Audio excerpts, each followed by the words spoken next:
Hi, I'm Jim Bremner with Desert USA.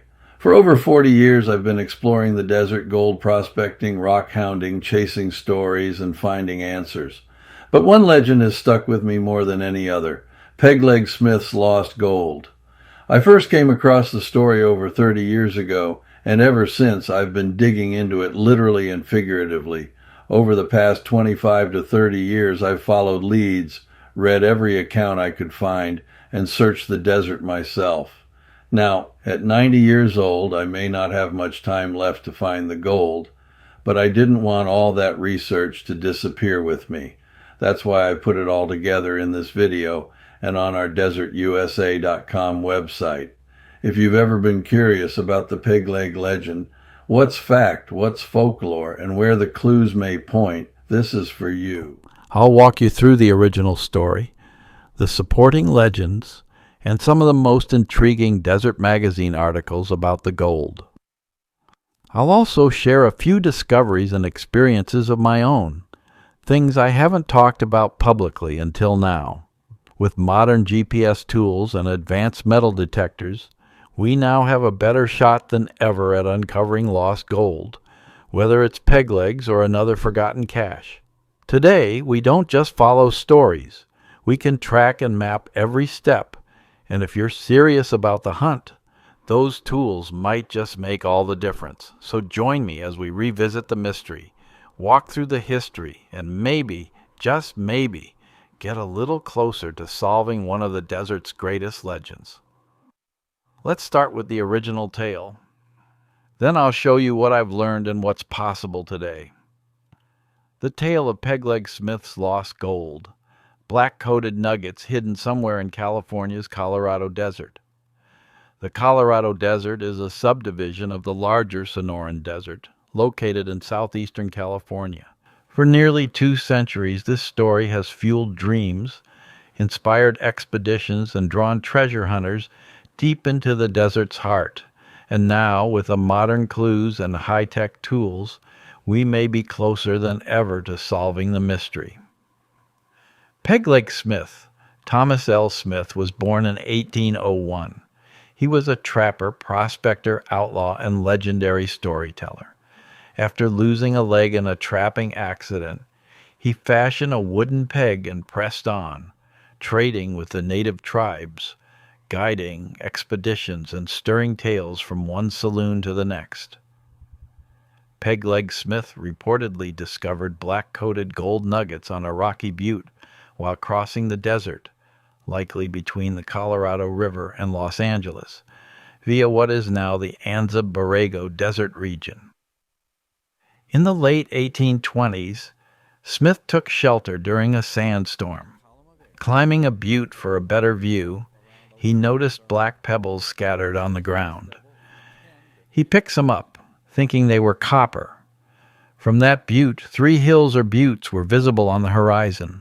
When he reached Los Angeles, an assayer told him they were gold, hidden beneath a coating of desert varnish. But Smith couldn't find the butte again.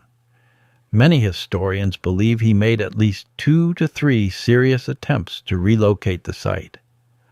Others suggest he may have made seasonal trips over a few years, but eventually gave up. Unable to find the exact butte again, he eventually capitalized on the mystery, selling hand-drawn maps and telling the story in saloons and trading posts, which some say was more profitable than the gold itself. Warner's Ranch served as the Butterfield stage stop from 1858 until the beginning of the Civil War in 1861. Because of its location on the trail to the Colorado Desert, it became an excellent base camp for gold seekers.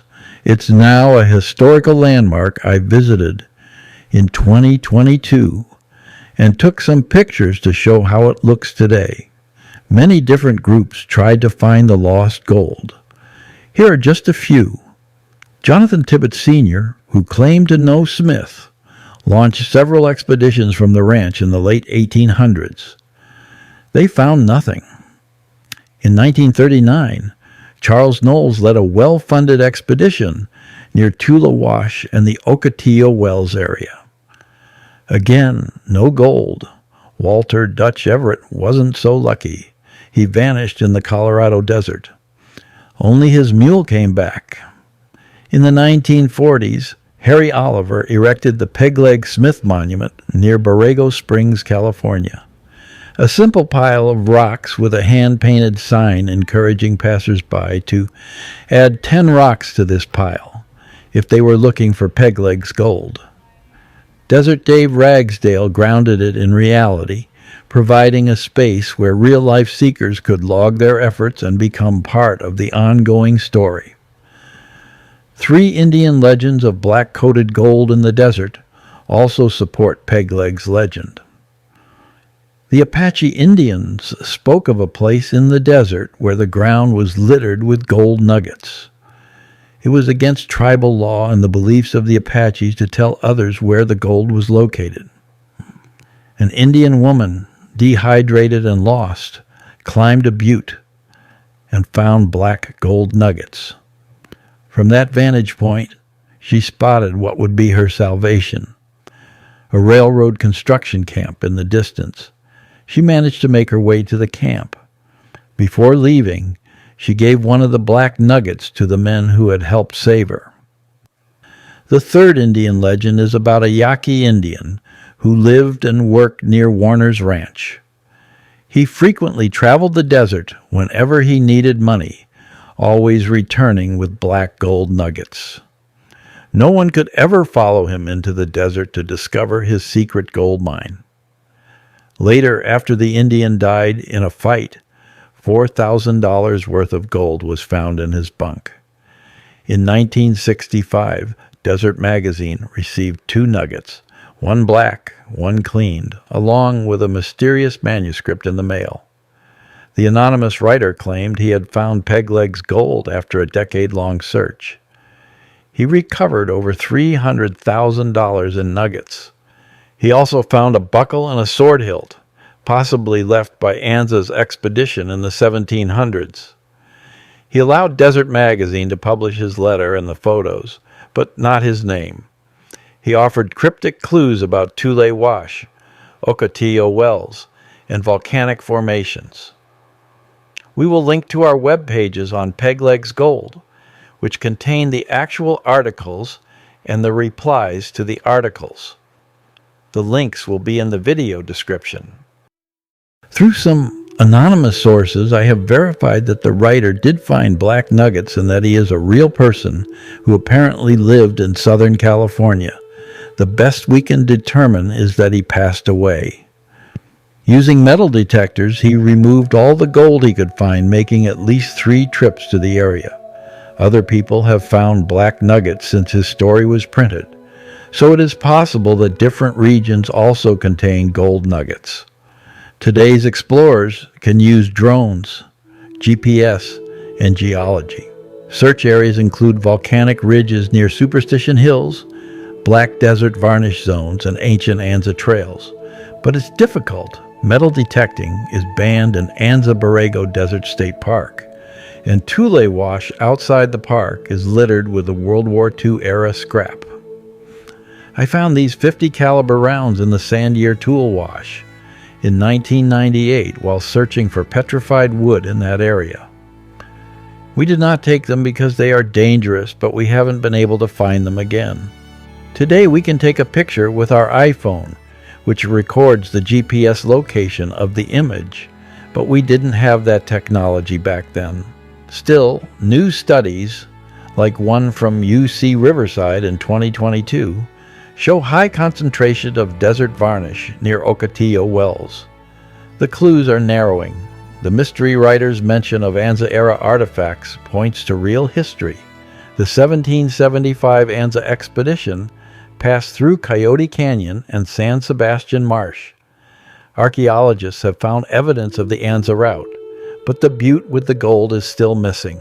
We know the Desert Magazine mystery writer discovered black gold nuggets. At least 4 other black nuggets have been found in the Colorado Desert. Is there more gold out there? It's hard to say. Over the past 3 decades, metal detector technology has advanced significantly. improving performance, sensitivity, and usability. Using Google Maps programs can also narrow down the locations to search. All the tools are there. Pegleg Smith's lost gold is more than a legend. It's a challenge. From 1800 expeditions to modern-day drone flights, the desert continues to test those who seek its secrets. Our website has more information for you. We have compiled a map of the area, showing all the different routes that the explorers took in the early days. We think this map will be a big help. One thing I can tell you is don't look for it in the summer, it's too hot. Do your research in the summer and then prospect in the winter. The gold may still be out there, or is the real treasure the search itself? I'm Jim from Desert USA. Thanks for joining me on this journey through history, mystery, and the desert's enduring allure. Be sure to subscribe to our channel so you get the latest videos on the desert and its mysteries.